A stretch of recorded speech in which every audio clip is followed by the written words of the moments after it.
Hey builders, welcome back. I'm Aaron. I'm Hayden. And today we are going over our little Troopy build here. We got bogged, as you saw in the last episode. Well, you got bogged.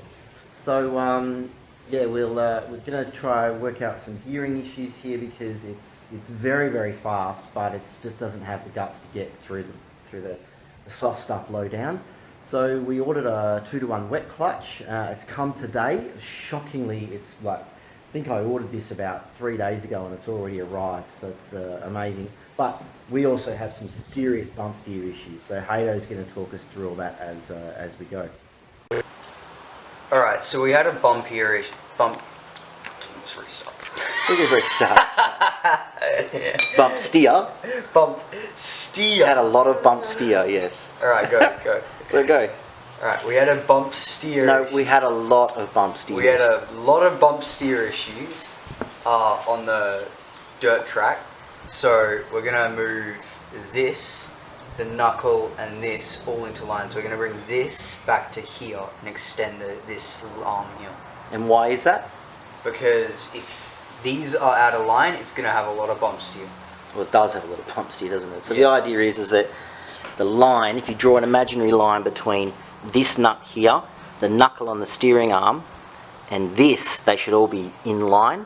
So these have to be cut off. We've probably got to weld them up onto this one and then extend the bottom trailing arms. So that'll be a job as well we've got to do. Okay, so like I said, this came this morning. Let's unbox it, see what we've got. Don't like instructions. Gasket there. Sweet, gasket, very cool. Let's hang on to that one, not lose that. Okay, it looks, it's all in bits. Right. Oh, there we are. Wow. Oh my glob.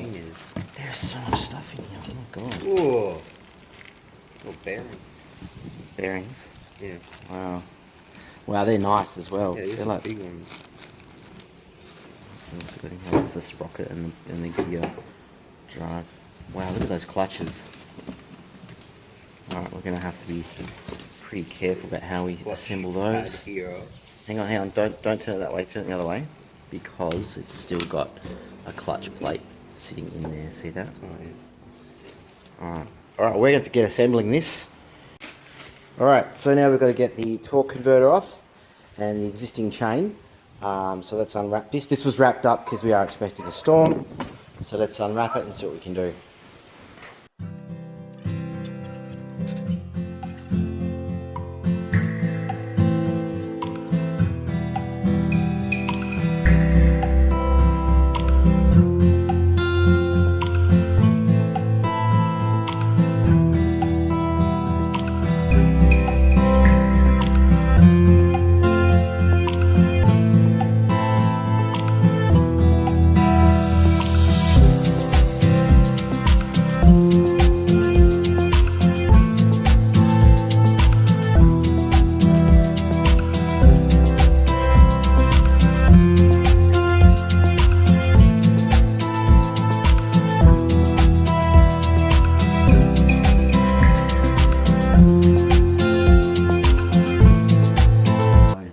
On the record, I'm worried about the oil seal. So if it does leak, we know.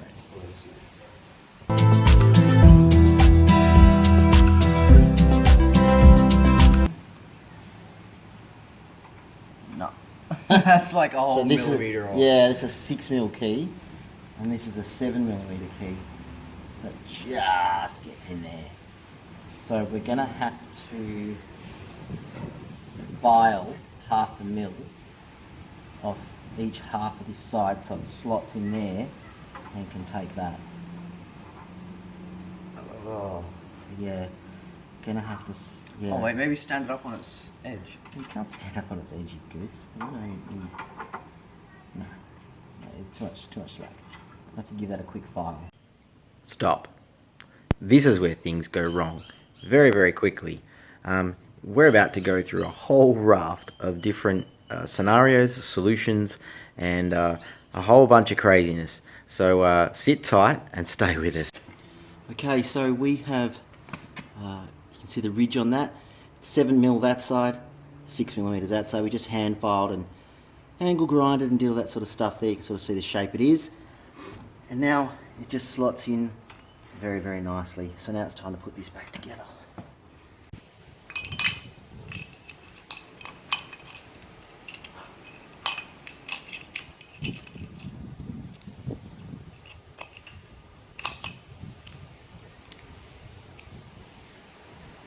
Alright, and that'll go on like that. Alright.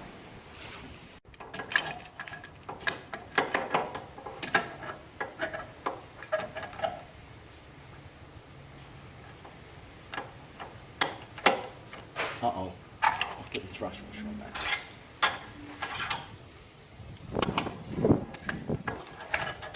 There we go. Now we'll do it. Right.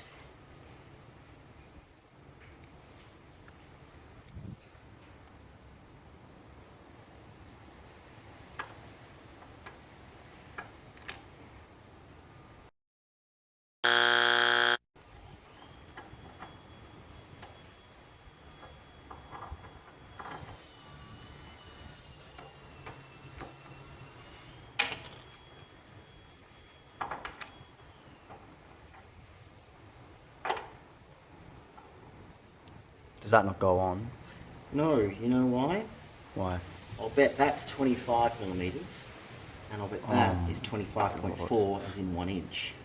So this is a metric.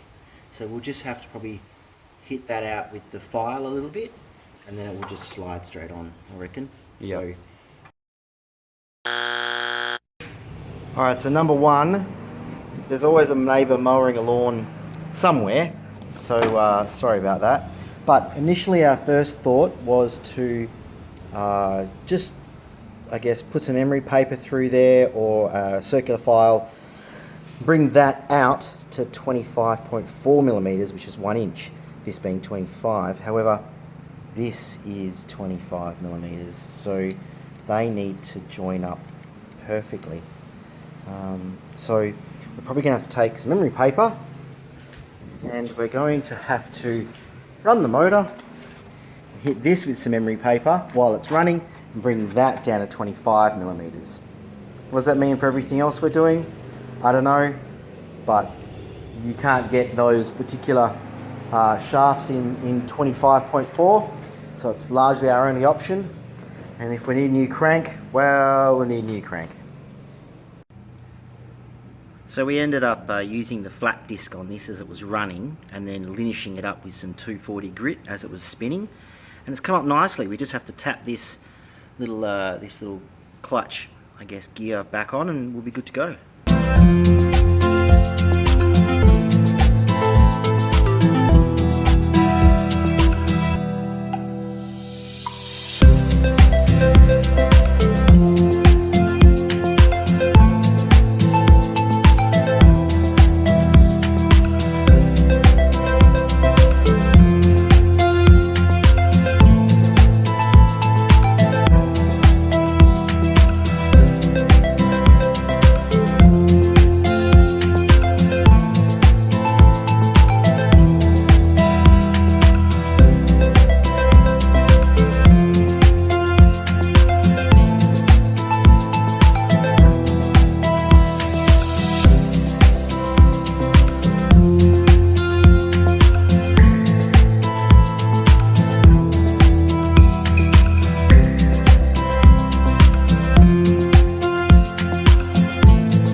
Okay, so I think these clone engines are just ever so slightly different when it comes to these shafts and these torque converters, because this thrust washer has a ring on there that fits kind of conveniently in there and lines up with the main clutch sprocket that sits on this. However, if you install it as recommended, which is that way, when we put this on, we can see, you get a shot on the top there, you'll see that it's well out of line, like there's no running that at all. So we think, alright, it must be this way then, and that sits over it, and you can see that lines up much better. I mean, it's still not ideal, is it? Yeah. It's not perfect. It's still not perfectly straight, right? But it's better. So that's got me thinking, am I meant to run this at all? Because if that sits back there, And that's level. suddenly it's all sort of, it's pretty level. So I'm left wondering whether to run a thrust washer or not. That's really tricky to answer, because when we look at the basket here,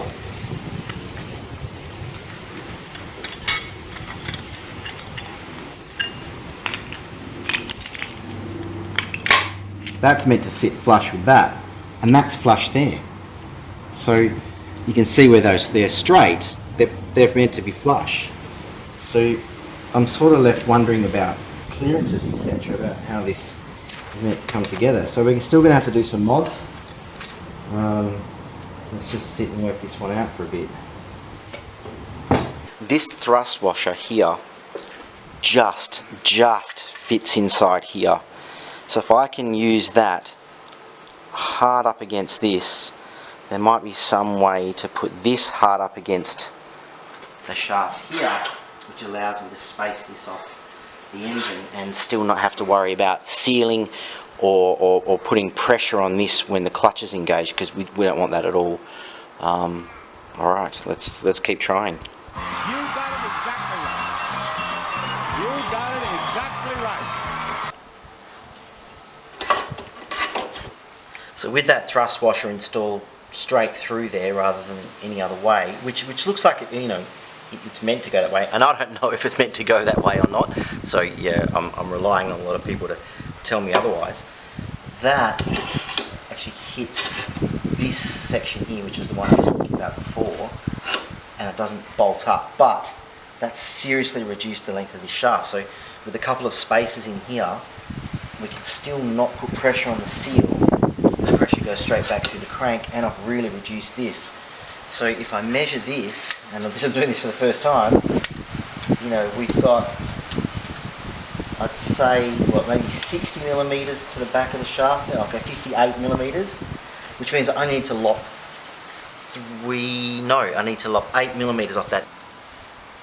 Okay, so we're definitely going to need some spaces between here and here. Now that'll sit everything out a little bit further, but that's okay.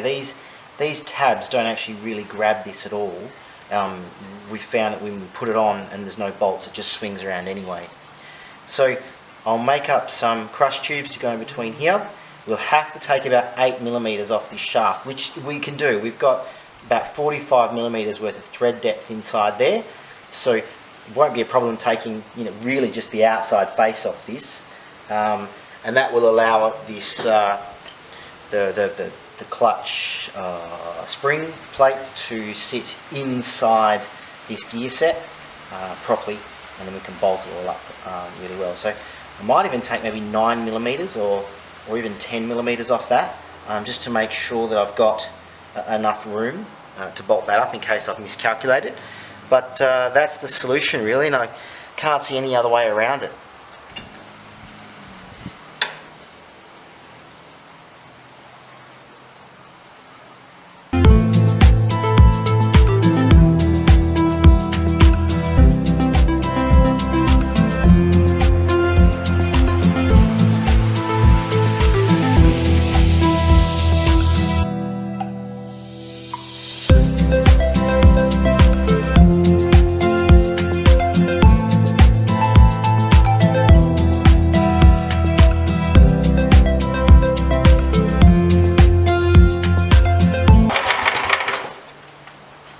Choose through those blades. That's incredible. That was a new blade.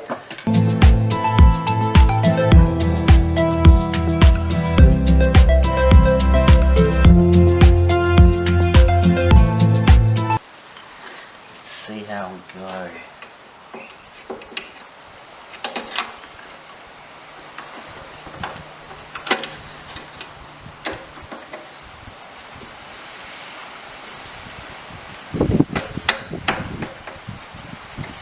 That. So that's tapping. So that's good. So that's the little bit of recess that we needed. to take the pressure plate end. So that should now just drop straight on, and that'll lock straight in now when we screw it up. So that's perfect. So now we can measure our crush tubes by longer high tensile bolts, grade 8.8, and yeah, go from there. Okay, so we've had a bit of an idea. Instead of using a crush tube, we've just bought these new high tensile bolts, and we're going to put nuts on the inside like this, and then we're going to bolt them, basically push this up where it rests against the shaft, and then we'll have these nuts here in the middle, and then we'll clamp it up against the wet clutch housing, and then clamp it up against the motor and rely on the high tensile bolt to hold it in place. We may need a crush tube later, we may not, I don't know. It's only $3 worth of bolts, so I'm really not getting too emotional about it. If it works, it works. If it doesn't, well, we'll get crush tubes and we'll weld them all together anyway. It's great. Alright, so this is what I was talking about, having the nuts in between there. So as we slide this on, this will bolt up, and we will screw it into place like this. Alright, so we did notice that the chain when we put it in was a little bit sort of skewed. We had the chain sort of rubbing on the clutch basket a little bit. So we do have these old spacers left over, these old washers from the old centrifugal clutch. So we kind of just ground it down a little bit, and it just fits perfectly, and everything lined up. So it actually wasn't in the kit, but I was really worried about the chain being off center. It's one of the things that really bugs me about some of these kits, is that the chain is often off center. So by having that there, it doesn't go any further. The chain distance from there to there is the same as when you look at it from this side. So now we'll slot this in, and we will get going.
Sweet. Okay, so we can see here that we've got our bolts in place. This is spaced off the motor. Probably not ideal, but I wasn't really willing to cut that shaft anymore. And we can see that this no longer aligns with the sprocket down here. So we're actually going to take the back axle off. We're going to flip this so that the sprocket's over here a bit more. And then when we get this, we may even flip the sprocket that we get on here so that the teeth sit on the inside rather than on the outside. So if they sit on the inside, this is flipped, it might shuffle along a little bit along here.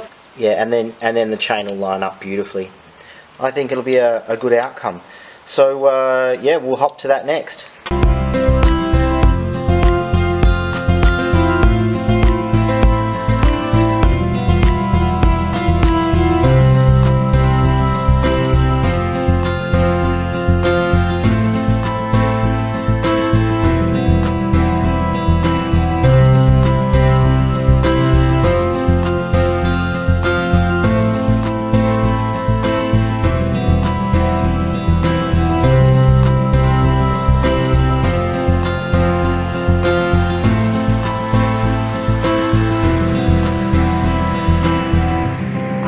Alright, so the back axle is back on. We've got the sprocket here has been flipped in the carrier. We're just having to work out where this sits exactly. So this is the sprocket here that goes on the end of this. They're both 22mm. So like I said, rather than fit it the way you would probably normally fit it, which is like that, it still forces this sprocket way too far off the keyway. So we're just going to flip this, pop a little spacer in there, not a big one, maybe just a washer, just to get enough clearance for the chain, and you can see that's looking much better and much closer. However, we've got this little, I guess, gap here. Now I've got this inch pipe, which is 25.4 with 1.2mm walls. So if you work that one out, 25.4, take 2.4, gives me 23 ID. So I've got the tiniest bit of play, not much, but I don't need much of it. So with that, combined with this, should hold it on nicely. I think that'll do it. So we'll get this hooked up, but the only next issue is the keyway. So the keyway on this is 7mm. For those of you that don't know what that is, most axle kits like this have a 6mm keyway. So I've got a ton of 6mm keys, but no 7s. So I'm going to cut this down to suit. We're going to grind this into a square, and we're going to use this as a keyway. I will heat treat this at the end. It's only 4.8, I think it was, a 4.8 grade. It's just a patio bolt. But yeah, next up, cut this to size, slot it in there, washers, tube, bolt, chain. That's it, and we'll fire it up. Awesome.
How to make a 7mm key. We'll clean it up. It's a little out of square, but we'll get there. This is really getting out of hand. Despite ordering a 420 chain sprocket, this is not a 420 chain sprocket. This is a 420 chain sprocket. I don't know if you can see the difference here or not, but the pitch and the size of is just, it's way off. Even the centers are way off. The joys of eBay. So I'm gonna have to modify this. This is a good bit of kit. I like this. It's heavy. It's good quality steel. It's just not the right pitch. So what I'm thinking is, I'm gonna have to find a way to weld this to this with enough space for a chain to get around, which basically probably means I'm probably just gonna, I can't believe I'm saying this, but I'm gonna have to grind or cut this whole thing off, drill this center out, and weld to here. Here we go again. The stepper bit's got a 22mm shaft, 22 diameter there. I'm just gonna have to hope and pray I don't shred this when I'm trying to drill this out, because these are typically hardened, but I don't know, it doesn't look like it's hardened, but it probably is. So take it slow, take a grippy, and use a fair bit of WD-40 with it. Definitely hardened. Okay, so it seems that the spacing's fairly similar. In fact, I don't know how well that's translating to video there, but that's very, very close. In fact, I think it's nearly identical. It's just that these, I don't even know what they're called, teeth, I guess, are definitely taller, and also it's a bit wider. Like I know 428 and 420 is slightly different in the width. So I think what I'm probably going to do is fire the motor up with the flat disc or the grinder while it's running, lay this down while it's running, and touch this very gently on top, and we'll get the profile a bit more similar to that. It's all I've got at the moment. This is useless otherwise, so I'm just going to give it a shot and see where we land.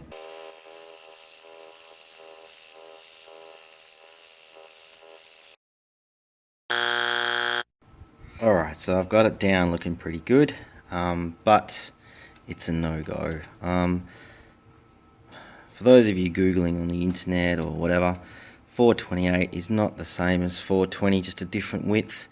They've got different spacings between these rollers here. It's not much, but it's enough. It jumps on and comes back off again, so it sort of grabs and then doesn't, and then sort of jumps off, but then grabs again very quickly. So it's probably only like 50 thousandths of an inch difference or something there, but it's enough. You can see it sort of comes up and then it wants to grab again there like that. So yeah, no go. I'm gonna have to work out a way how to file this other sprocket out and fit it. See if I can probably just weld it to there, and then I've got maybe a choice of 420 and 428, but I've ground this one down so much that it's probably going to be useless now for a 428 and useless for a 420. Yay. It breaks my heart to break good stuff, but this had to be done. So this is the sprocket off the clutch. This is the sprocket I tried to modify. Here's some good news, I guess. So close, so close. So what I'm going to do is I'm going to put this back on the motor like this, and then I'll turn this edge down here just with a flap disc, nice and gentle, and then hopefully this will just slide over the top, and then I won't have to worry about this being perfectly center to welding where this has to go. So crossing fingers, let's just hope something goes right, please.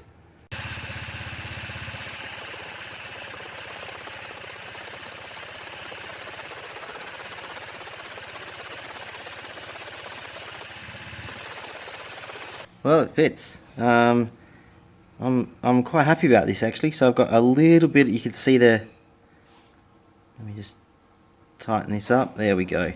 So you can see it's on. It's not bad actually. A little bit of lip there, which is good because that'll help us align it so it doesn't sort of do this, or it's a bit like that or something as we weld. We can spin this as we go and make sure we've got the same amount of clearance to this face here, and that'll keep it nice and square. I'll also use the face that was on the outside versus the face that I cut, so the cut face will go inside and the factory square face will go on the outside, and that'll help keep us give us all the clearance that we need, make sure it's nice and square. So time to take the key out. We'll leave it there, we'll tack it in place, and then we'll take it off and we'll weld it. Okay, so we're all tightened up. We're all welded up as well, so this is looking pretty good. I'm quite happy with this. Got a little slot out for the keyway here, a couple of washers, spring washer in there. However, when we pull this tight, and this comes around the bottom here and locks in, there's not a lot of clearance there. So we're just going to take the whole motor, slide it forward. We can sort of see there we've got a fair bit of play. So we'll bring it right forward, and that'll help this chain come off this a fair bit more, and that'll give us the clearance we need. We've got plenty of chain, so yeah, that's the next job.